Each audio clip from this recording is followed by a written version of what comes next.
The Union Mills Community Closet presents Christmas in July fundraiser dinner, July 27th, starting at 5 p.m. at Bradbury Hall, Nelson Pioneer Farm, Oskaloosa, serving a catered dinner of chicken cordon bleu or savory sliced beef. Call 641-200-1940 or look for Union Mills Community Closet on Facebook to purchase your tickets. Tickets are $30 or $240 to reserve an entire table. All proceeds directly benefit Union Mills Community Christmas Toy Drive. It's the Christmas in July fundraiser dinner, July 27th at Bradbury Hall, Nelson Pioneer Farm. The Delta Fireman's Ball is Saturday, July 27th. You can enjoy food, live music, games, and more. There will be a poker run from 10 a.m. to 4 p.m. Keith Davis will be playing music from 6 to 9 p.m. For more information on the Delta Fireman's Ball, contact Jim or Fake Harry at 319-212-8772. The Delta Fireman's Ball is coming up Saturday, July 27th. Don't miss it. Tribute to Conway Twitty featuring Bobby Simpkins is this Saturday, July 27th at 7 p.m. at the Watch Your Opera House. Bobby Simpkins is an award-winning tribute artist who has performed all over the country, including Nashville. Bobby now lives in Kansas City and is coming to Watch Your this Saturday night at 7 p.m. If you like classic country music, this night is for you. A tribute to Conway Twitty featuring Bobby Simpkins this Saturday, July 27th, 7 p.m. at the Watch Your Opera House. Tickets are $30 and can be purchased at watchyyouroperahouse.org or at the door.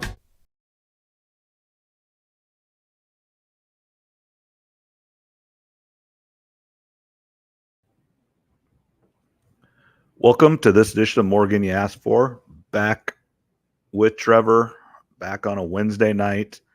Just got home from vacation. A little after 9 o'clock here. Sigourney is just starting. I think the day, obviously I left northern Wisconsin this morning. I don't know what the weather was for sure. I don't know if it's weather delays or just games have taken longer. But Eddyville, Blacksburg, Fremont did just lose.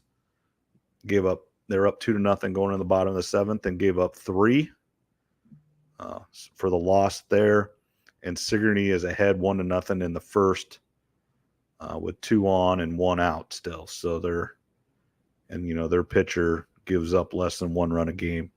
So a good start for Sigourney. That's what you want. And this is the state semifinals. So win today or tonight here right now, you go play for a state title. Sigourney boys also went to the state tournament, which is a big deal for a small school to get both teams to the state tournament. So good run out of local high school. Sports, they're playing Southeast Warren, which also isn't super far from here right now. And Trev, I know last week I did a solo one because you were traveling to Phoenix, and we were just talking before, you were in the airport debacle. Now, I heard a little about this, but obviously with me not flying a lot, I didn't pay much attention to what was going on, but you were caught right in the middle of it. So go ahead and explain your story and how it all went down. I won't go through it detail by detail, but basically in about a 40-hour period, I spent 21 hours, give or take, at the airports. I had to book a late flight from Denver to Boise when I got back, had to go get to a job site for work. But anyway, that flight got delayed about 8 hours, got to Boise, then was getting ready to fly home on Friday. That flight got delayed approximately about 8 hours. And then, of course, once I finally get to Denver Friday night, we land, and it probably took about 40 minutes to get off the airplane for whatever reason. Technology, I guess, the double-edged sword there of technology. Once I got off, tried to go find my bag because I had to check my bag just because I had a lot of stuff for the sales meeting during that week. And I go around to the baggage claim area, and there's people everywhere and bags, just hundreds of bags scattered all over the ground. It was pure chaos. So I flew United, looked at the United line. They had one lady working the desk. Had to probably be the worst night of work of her life, I'd imagine. I think I counted approximately about 86 people in line looking for their bags. You were that bored that you counted 86 people. Oh, I did it real quick. But anyway, so I started looking around, and they had all these different areas with bags behind that were roped off. And I just said, screw it. I don't see any security. I'm going behind here and just looking. I'm not waiting in line all night to get told, yes, your bag's here, or no, it's not. So I looked for about 15 or 20 minutes. I did find my bag, thankfully, because I knew if I left the airport that night without my bag, I was going to have to come back the next day. That's going to be a debacle in itself. So after I found my bag, I went to the people kind of in the middle of the line and I spread the word. I said, hey, I don't know if you'll be able to find her or not, but I said, I found mine. I said, if you're traveling, together with your spouse or a friend or someone, do the buddy system. One person wait in line, have one person go look. And a bunch of people started doing that. So it was pure chaos. And I don't look forward to flying anytime soon. And that's what I was listening to some people talk that, everybody's threat of war, threat of, nuclear bomb or whatever. But do you think like the internet and just, the hacker that got that Microsoft and, Delta's still dealing with stuff a week later? I don't think they're still running correctly. I think that could be the biggest, if someone could shut down all the communication via the internet of government or, travel such as flight, but if all the trains and all the just public transportation was not able to go, cities just could not function. Absolutely. If they can get into the airports like this or the airlines this quickly, I know our work was affected a little bit because we used some Microsoft software. Again, I'm not a computer junkie. I don't know how all that works necessarily, but we were affected a little bit by it. I'm sure many other companies across the United States were. So, yeah, I don't even know if people that are, the most intelligent with computers, the internet, technology, even know all the ins and outs of it or all the possibilities. Oh, crazy. And, I was on vacation, so I was a little bit out of it. And it was affected up there in Wisconsin. We had to pay cash for a lot of things. Now I took plenty of cash, and my parents, being the age they are, they like paying for cash just because that's how they've always done it. Like we went and played golf, we didn't have an option. It was their tablet and everything was down, and they kind of just they couldn't look up if we really were supposed to play golf there, if we had the tee time or anything. They couldn't. They're like, well, we've got a problem. If you don't have cash, then you can't play. And I'm like, well, we have, and we knew this because we had where'd we went the night before? Or maybe my brother had went somewhere, maybe a movie theater or something, and he knew he had to pay cash. And so we knew that. And so we took plenty of cash to go play. But, a lot of people don't, it's 4 people and $50 a piece, $200. A lot of people don't carry $200 without, I would not have taken it unless we'd have known it. Now I usually have $100 cash on me, but 200 is a different story. But maybe between my brother, dad, and I, we probably could have ruffled up a couple $100. But the problem there is you can't even get the ATM to get it because the internet was down. So that's the other catch-22 of all this. It's all connected. So that's kind of so how was Phoenix? Was it hotter than blazes? I heard it's been hotter than blazes in Vegas and Phoenix and all those places, like 115, 120. It was hot. It was probably about 110. During the day we were inside with our meetings anyway, so it wasn't too big of a deal.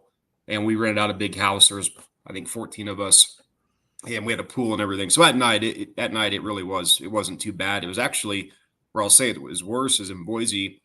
It was definitely over 100 degrees there last week. And then this week I was there for about a day and a half. And it's super smoky up there due to the bunch of fires they have going on. It's just really nasty up in the Boise, up in the Northwest right now. And, I think I said this last week, but I went to northern Wisconsin, Bayfield, Ashland, Wisconsin, right on Lake Superior. And it was warm. I would say the one day it got to like 88, which if I had to make a guess, that's about as hot as it gets there. You're right on the lake. Like today when we left, it was like 63. Much more normal. We went, golfing today. We went fishing on Monday. And the rain came. What happened is a front came through and it rained on Monday, afternoon after we got done, right when we got done fishing. Came in about 12:30, and it rained the rest of the day. And then Tuesday, it wasn't great. I mean, it wasn't bad, but it wasn't great out. And then today it was cool again. But before then, it was warm. It was no problem with the water. I mean, the water's not warm just because you're in northern Wisconsin and Lake Superior, but you could tolerate it. Kids went swimming, everything. But, you know, it was, I would say, you know, a couple of days got 86, 87, and I just wouldn't guess that they get too much warmer than that. So I think it's just been warm everywhere. What it seems like. So I'm definitely ready for it to start cooling down here, hopefully soon. You know, the nice thing, you know, with it being up there, it did get definitely cooler at night.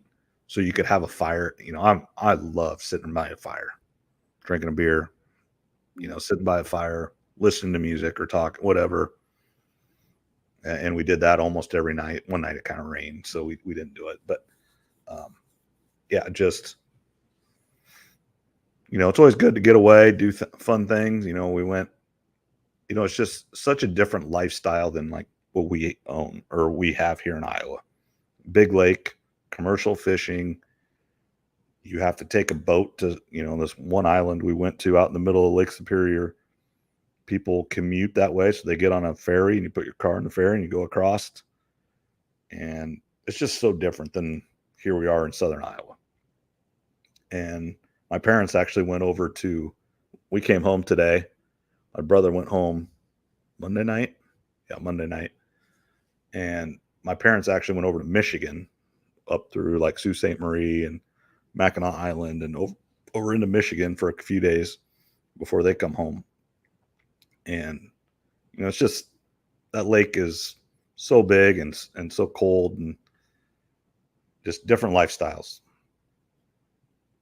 There's different little pockets like that across America where, yeah, people that live on a lake, people commute by ferry, like you're talking, definitely different. But that's, yeah, that'd be my type of weather up there too.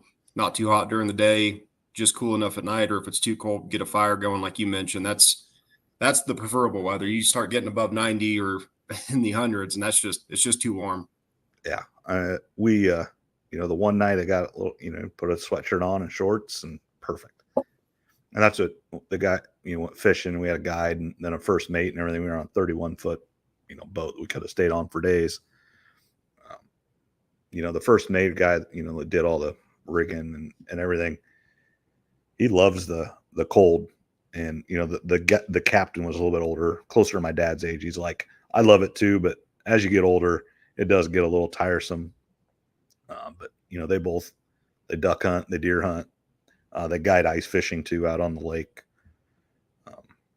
So he goes, I don't do the ice guiding as much as his son does it too, and on another boat. And then Andy is the first mate, and, you know, he goes, I love the winter. And I think up there, that's the thing. Like the resort we stayed in, it's rented all year because there's snowmobile and 4-wheeler trails, and then the ice fishing there is really good. And just, if you live in that part of the world, cold is just part of it. And if you don't like it, you're not going to live there because it's just too long. You know, they said they can fish out in open water till almost Christmas, which surprised me a little bit. But it's kind of like I mean, it's not an ocean, but it's big. So I suppose there's just enough movement in the water and just that it doesn't freeze as fast as you think it would because it's just so big. Yeah, it just takes a lot longer for that much water to freeze. But yeah, up there, I mean, that's year round. I'm sure they are packed year round with people that want to come up during the summer. And then, as you mentioned, people that want to go up and snowmobile, ice fish, or whatever other activities they're going to do during the wintertime. But it sounds like you guys have